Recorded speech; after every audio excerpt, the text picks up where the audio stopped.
Yurika, kumusta kayong lahat?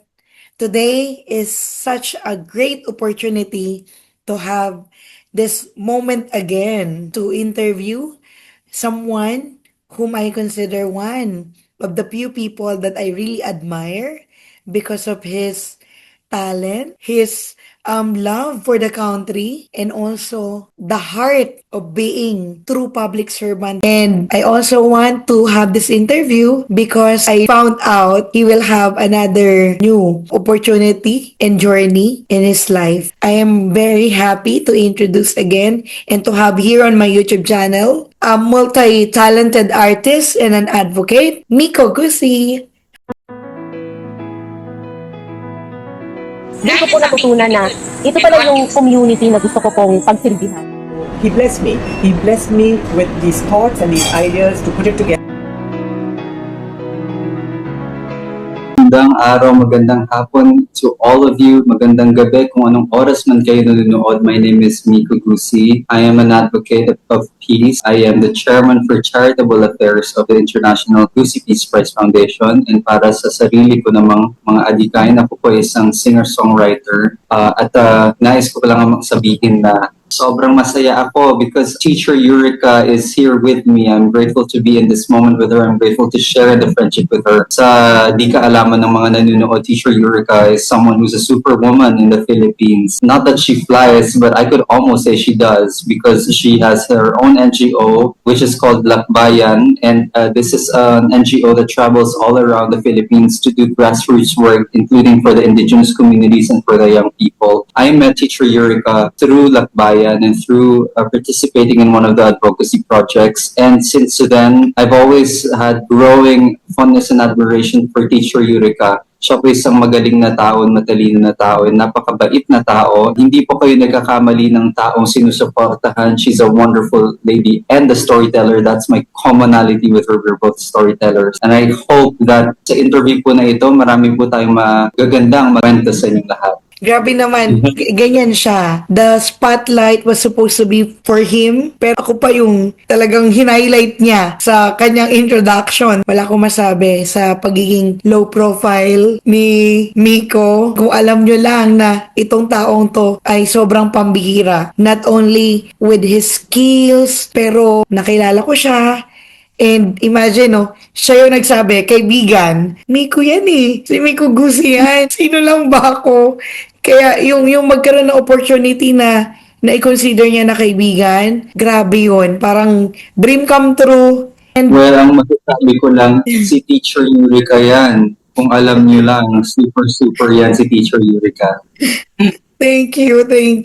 Kaya ako nasabi na multi-talented. Not only because he's the one creating, composing his own song, pero ngayon, he received this kind of opportunity na magsimula ulit sa kanyang music journey. And soon, he will release his new song. Tama ba yun, Miko? Can you please tell That is something correct. about that? That is correct, Teacher Eureka. Marami na ako nasulat na kanta. 14 years old pa lang ako. Nagsusulat na ako sa cafeteria during dismissal dun sa Lasal Green Hills. I remember my first song. I remember in order is the first and the last song. Ngayon po ay nagsulat po ako ng Tagalog na kanta. Ang title po niya ay Bulala. And sana magusto siya. Sinulat ko po siya sa buong puso at damdamin ko. Sinulat ko na yung kanta ngayong January ng taon ito. Title pa lang, parang I'm starting now to figure out what's the message. And lyrics, kasi ano ba to? Pag-ibig? Ano ba to? Realidad ng buhay?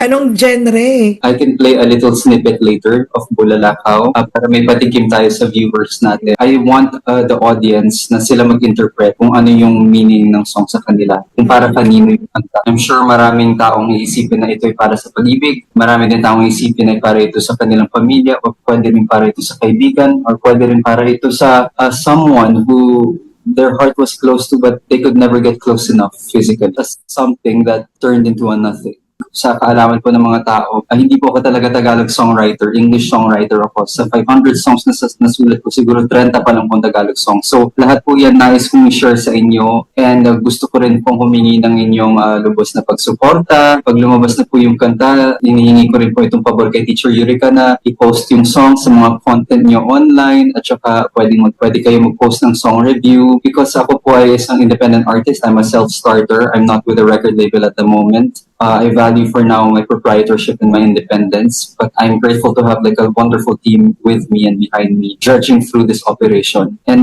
because grateful that Teacher Eureka thinks I'm multi-talented and I'm someone who knows a lot of things. But when it comes to this song, it's all up in the air. Nasa inyo po, kayo po ang bahala. I will do my best, but in the end of the day, magpapasalamat po ako sa inyong magiging pagtanggap sa kanta.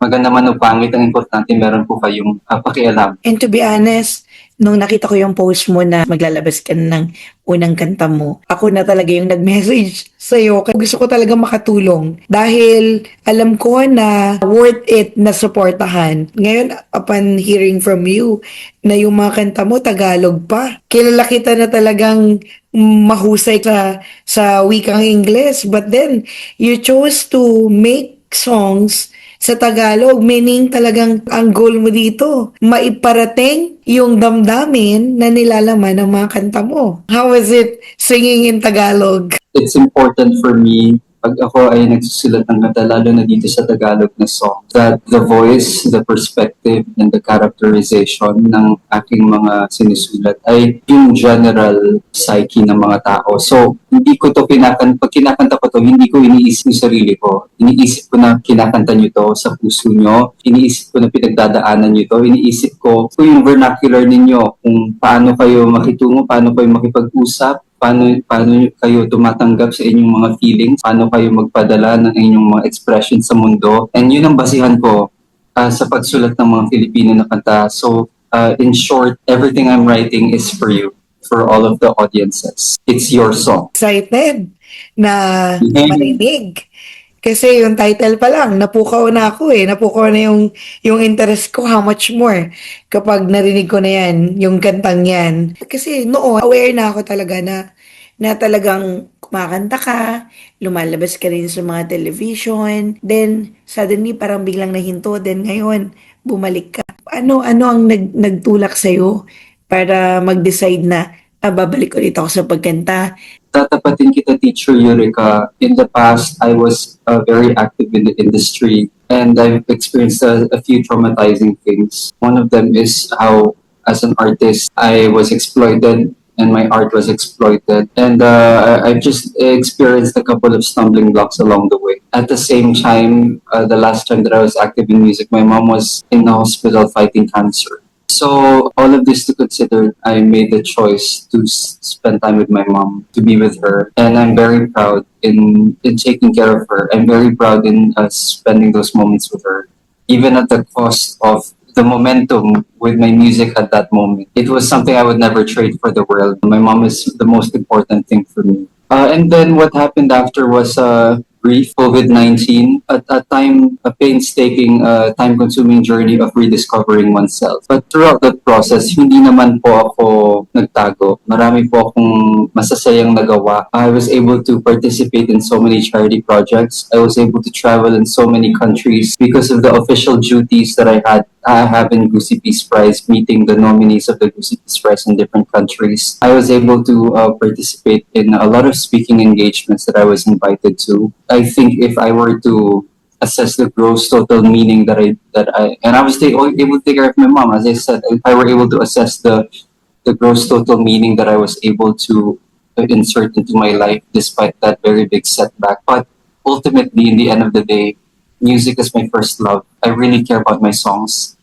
I've contemplated so many times na i-release na lang, ilagay na lang sa Spotify. Madali lang naman, guys, sa mga artists na hindi alam mag-install lang kayo ng DistroKid and then you just pay for 1 year, every year, and then you just put your song there. But at the same time, ayoko naman kasi in my head to have this, what I believe is $1 billion idea, and then ilalagay ko lang online sa wala, as if it was a fart in the ether of nothingness. I don't want to put out a song, let it feel like it was just another Tuesday in the universe and the song isn't heard. So if I were to release songs, I want to give it a fair shot.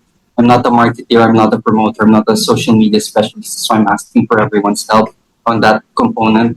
Pagdating sa songwriting, I got you, Fab, kung bahala sa songwriting aspect. Papaspasan ko yan. I installed TikTok and I don't even like doing TikToks. When I installed TikTok, I did all of these things. Is it called selling out? Sarili ko, initially, may resistance ako. I answered my own self-questionnaire. Am I willing to sell out for myself? The answer is no. But am I willing to do it for my songs? Yes. Because my songs, to me, not just written music. My songs are pieces of my soul. If I have to stomach and I have to swallow the things that I normally didn't have pleasure in doing, I will do it. The pieces of your soul, yung mga kanta mo, isa ako sa mga tao na hindi ko gugusay na masayang yan. Never kong hahayaan na masayang yung mga yan dahil alam ko na worth it yung pakinggan at marinig ng mas maraming tao. Kaya talagang I'm willing to support. Aware din ako na hindi natatapos. Kung yung pagkanta medyo ipinagpaliban mo muna, pero itong isa pang bagay na mahal mong gawin na hindi mo tinigilan ay yung paglilingkod. No, yung pagiging advocate, public servant, ano-ano na yung mga nagawa mo para sa ibang tao. Well, in the Gucci Peace Prize Foundation, it's the Asian equivalent of Nobel Peace Prize, and every year merong mga pinapangaralan ng Gucci Peace Prize who are remarkable people who have achieved so much for the world. They may be statesmen like presidents, they may be royalties, they may be economicians, scientists, artists, cinematographers, all kinds of, chemists, physicians, sportsmen. I think that's one of the biggest advocacies that my name represents as Gucci. I think it's important that the Gucci Peace Prize is being held every year because we get to hold witness to all of these people celebrating a singular collective message of peace. That peace is not exclusive to one field. That peace is something that can be seen, felt, done, and spread through all walks of life. And through Gucci Peace Prize, I know that a lot of young people, students, youth leaders get to be there, and I invite them and they get to be inspired. And I think it allows people to have experience with what peace is outside of textbook, outside of theoretical. And through the Gucci Peace Prize, we also get to do a lot of charity projects for thousands and thousands of people. Every Gucci Peace Prize has 50,000 to 70,000 beneficiaries. But also, I'm grateful to be able to have speaking engagements across Asia, in different universities. I'm able to give workshops on mental health, on youth empowerment, on leadership trainings and women empowerment, on indigenous people's livelihood. And when we were in Mindoro, I got the chance to contribute to helping these Mangyan youth be able to pass their LET exam. That one was strikingly meaningful to me because in the Philippines, there's this very ugly and unfortunate stereotype that when you say Mangyan, that you are tagged to be uncivilized or uneducated, and that's for me a very disgusting tag. Watching all of those young adults, finding out that a lot of them ended up becoming teachers officially was something that was honey to my heart. That was a very memorable thing that we did together. And I like to also organize my own charity projects. Currently, of course, one of the people I love to be with is Lakbayan, but also I love to partner with FSMM, with Father Dean. I love to also partner and participate with Hope in Me by Doc Tina. I love collaborating with Bayaniwan, with G17. One thing I've learned is no matter how excellent people might perceive me, there are still parts of me that's still a little bit scared and afraid and clueless. And so when I'm walking alongside people like you, who are fellow youth leaders and all of these people from all these organizations I mentioned, and we all walk together towards the same direction, towards the same goals, I feel braver. Thank you for that, Miko. Can you please give a brief information about what is Gucci Prize Award? Ano to? Bakit to nag-exist or para saan ito? So that the audience will also be familiarized with it. Gucci Bees Prize was started by my grandfather, who was a mayor of Buena Vista, Marinduque. He started it with my grandmother, who was a woman of charity, and she helped a lot of sick people. And together they started it as a charitable fit. And eventually, when my dad took over, he morphed it and added the award giving component. And what makes Gucci Peace Prize special is its history, its years of having all of these people, celebrated people from all over the world coming together.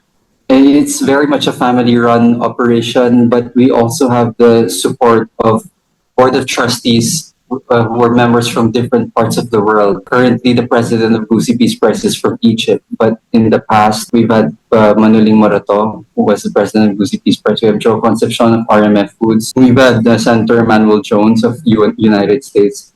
We've had President Rutel of Estonia, the actual president of that country, and we've had also the late President Mancham of Seychelles become president of Gucci Peace Prize. We've had Sheikh General Al Johanni of Saudi Arabia be president of Gucci Peace Prize.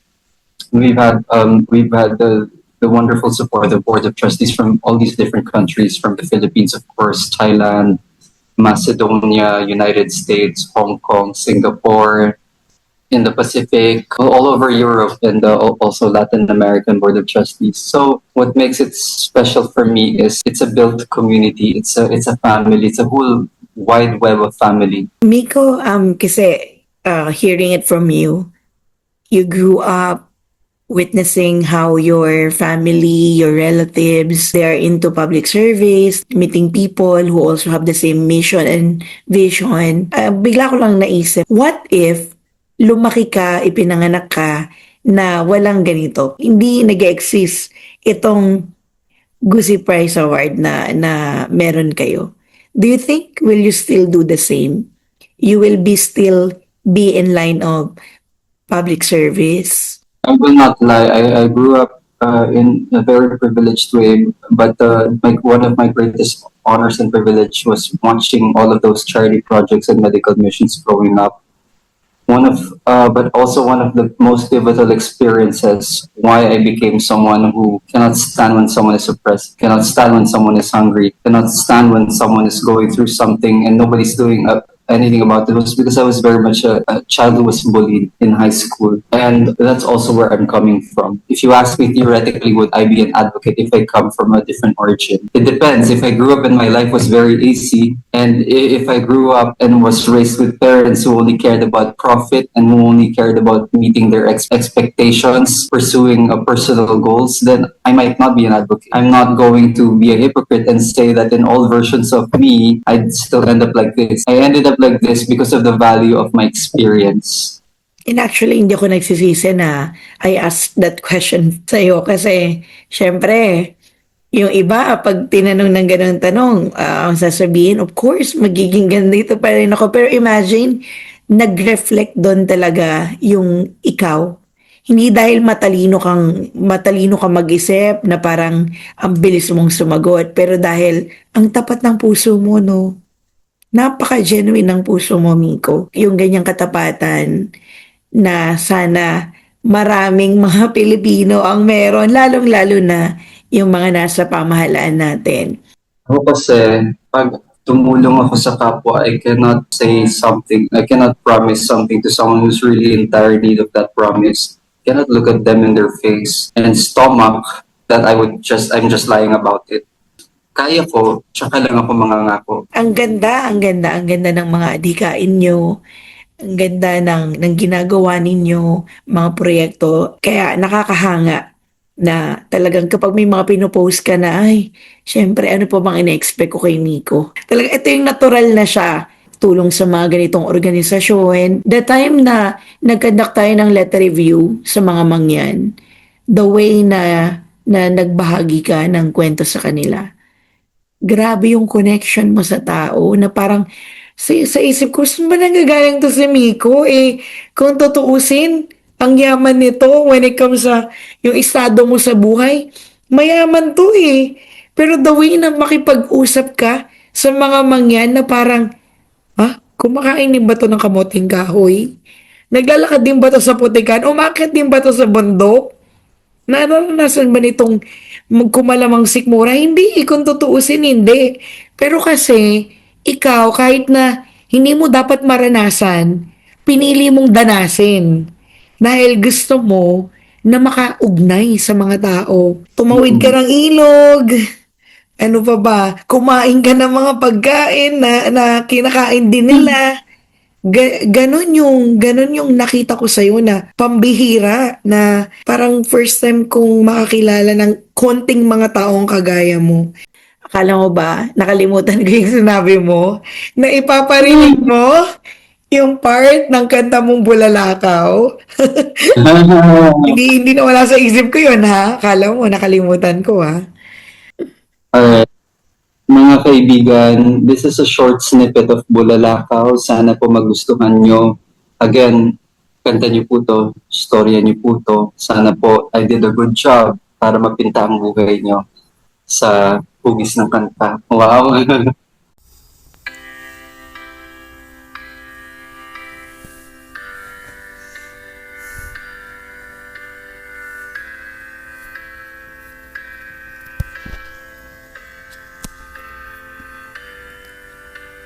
Aking bulalakaw sa dilim. Bakit ka pa tumitirik? Dadaan lang isang saglit. Tila aparisyon, tila nakatingin. Bakit ka pa lumalapit? Para maglahong kay bilis, mahal kita. After kung marinig yung konting lyrics ng kanta, grabe na agad. Grabe na agad. Ang ganda. Imagine. Thank you very Maraming much. makaka-relate. Maraming makaka-relate. Excited ako. Tama, Excited ako tama. na marinig yung kabuuan ng kanta. Bulalakaw. At bukod doon, siguro marami rin kayong maikukonekta na mga taong dumating sa buhay ninyo na naging bulalakaw in a positive or in a negative way. Baka maging teamsong pa to ng mga buhay ninyo. Miko, pwede mo pang ibahagi na nagkaroon ba ng moments sa buhay mo na maiko-consider mo na eureka moment mo? I think marami naman ako naging eureka moment sa buhay ko. Pero one of the things about living in the Philippines is there are layers and layers of being conservative in the Philippines. And meron tayong minsan mga paniniwala and mga tabu na minsan, as much as this is a wonderful country with so many lovely people, minsan may mga tabu na nakakakakon sa isipan. My eureka moment is when I traveled around the world. When I travel with my family, I follow an itinerary. But when I travel by myself, I get to be a backpacker. I get to meet people. I get to meet friends. I get to meet other people's culture. I get to understand other people's norms. And I get to understand other countries' political systems. And, beautiful things that are pieces of these different places that I all put into me. And so now my eureka moment was because of that, lumawak yung perspective ko, naging iba yung personality ko. That's why my personality is not usual, you know. I think it's because I'm a person who is through all of that searching and traveling, I was able to search for myself. I was able to curate these bits and pieces that I was able to find in other countries and apply the parts of those things that I like to keep for myself. So because of that, I became a little bit more progressive about some things. I became a little bit less fearful or shameful about certain things that are not supposed to be fearful and shameful. Because of that, I become more self-expressive and a little bit more confident to tell my thoughts and feelings. And also, traveling allows me to learn how to just take in the moment, enjoy the stroll, look at the view, look at your plate, enjoy the flavors in your mouth, enjoy the company, and really savor in that like I'm savoring the company I have. That's something I want to do in my life with all of my friends, with all of the people I'm so blessed to have my community, just to enjoy in the sweetness of life with all of that friendship while at the same time not being blinded by that sweetness, understanding that there's bitterness in the world, and as friends and together, born out of that friendship, we can be advocates. Thank you so much, Miko. Salamat. Salamat sa pagkakataon. Salamat sa oras. Alam kong napaka-busy mo. Pero nandito ka. Pinagbigyan mo ko. Sobrang thank you. And sana sa lahat ng mga makakapanood nito, sana kahit papaano maging inspirasyon si Miko Gusi sa inyo. Thank you very much, Teacher Yurika. Nais ko lamang sabihin na I think all of us just have to live a life of meaning, and all of us just try everything, do everything, and do that in full pursuit. And eventually you will arrive at the essence of you. You will know who you are. And in all of that self-knowing, I hope you also eventually arrive at self-liking. And I'll meet you there. Thank you. Thank you so much, Miko. And maraming Thank you. salamat sa pagbabahagi ng iyong kwento sa mga Thank you. manonood. Thank you so much, Miko. Salamat sa lahat. Yurika, paalam. Minsan ba naisip mo na gusto mo ring maging politiko? Kasi andito ka na sa paglilingkod Naisip mo rin ba na minsan, balang araw, gusto mo rin magkaroon ng posisyon para mas lalong dumami yung tao na matulungan mo? I will tell you the truth. I don't like politics. It's not in my interest to join politics. But if I have to, I will do it. Because ang sobrang dami dyan na ang willing karamihan magnanakaw. Kailangan merong piliting magkapag-willing na una sa lahat, the bare minimum, hindi nyo kailangan pasalamatan na tao na hindi magnakaw. So number one, kung sakaling mangyari man yon, and that's a big kung, a big if. Number one, hindi ako magnanakaw. Pangalawa, papaspasan ko yan ng mga pagtulong and advocacy projects sa mga tao. Kumbaga, if I were to operate as a politician, I will operate the same way as I would as an advocate. Very similar lang, except now, I would have resources available to me being in that position, to sort of widen the scope ng mga ginagawa ko. I think it's important, na pumunta ka sa community, magbahay-bahay ka, makipag-usap ka talaga sa mga tao kung anong pangangailangan nila. Tumakbo ka man ng politics o hindi, if it's something mag-provide, may provide muna. Sa buong buhay ko naman yung pag-charity ko, kagaya nating mga youth leaders, hindi naman yan ginagawa ko na may kapalit. Hindi naman yan ginagawa ko dahil nag-expect ako na may something in return. It's something na ginagawa ko mula sa puso ko. Because importante sa akin yun It just means a lot to me to do it. For me, kung meron mang kapalit, and I will be honest about it, I feel proud. Super proud. If it's not too much to ask. I feel joy. I feel fulfilled. I feel like I've saved someone from going through something I went through. I feel powerful when I do that. Yun lang sa akin, hindi ko kailangan ng reward na pera, hindi ko kailangan ng support. Basta pag nag-charity ka, dapat buo ang loob mo. Hindi mo pwedeng pautangan ng loob yung mga tinutulungan mo. Yun lang yun. Basta magpakita ka sa kanila, hindi dapat nila mafe-feel na nahihiya sila o kailangan nilang liitan yung sarili nila, magpakababang loob, or they have to walk on eggshells dahil parang may-ari ka na sa kanila dahil tinulungan mo sila. Hindi pwedeng ganun, or parang pauutangan mo ng loob. Huwag ka nalang tumulong pag ganun. If I will do it, I will do it with you. I will do it with all of these friends of mine who are student leaders, because the most prolific and terrific people I know, sobrang galing tumulong, mabilis gumawa, mabilis mag-organize, mabilis ang pag-deploy ng mga fellows youth leaders. I think it's all up in the air, it's all possible. But if you ask me right now, my heart and my priorities in my music. But kung mapunta man ako sa politics, kung meron mang tumulong or kung meron mang mag-backup sa journey ko, the people who will be pulling for me, mahihiya naman ako kung hindi ko seryosohin. So I will take it seriously. Ang sa akin lang, manalo man ako, hindi. Kung tumakbo hindi ko kailangan ng posisyon para tumulong. Pero kung magkakaroon mo ng posisyon para tumulong, mapapalawak pa ang mga kayang gawin na adhikain sa tao. Ako, sa pananaw ko, tulad mo talaga ang isa sa mga dapat merong posisyon para makatulong, kasi through intention, yung puso, yung isip, nandyan. Talagang mahal mo ang Pilipinas. Kaya, loobin nawa, magkaroon talaga ng pagkakataon na balang araw, magkaroon ka ng posisyon. Dahil alam ko, hindi mo talaga gusto. Kasi natulong ka na eh. Kahit wala kang posisyon eh. Pero yung idea lang, what if magka-posisyon ka pa?